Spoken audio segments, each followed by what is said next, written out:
नमस्कार साथियों, मैं हरि सिंह कुशवाहा ग्वालियर मध्य प्रदेश से।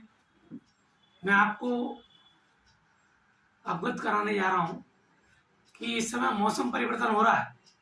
मौसम परिवर्तन होने के साथ साथ जो बीमारियां उत्पन्न होती हैं वह चालू हो चुकी हैं, जैसे कि सर्दी जुकाम खांसी। तो यदि आपको सर्दी जुकाम जरा भी लगता है, पहले दिन से ही आप अमूल्ला कफ सिरप लेना प्रारंभ करें।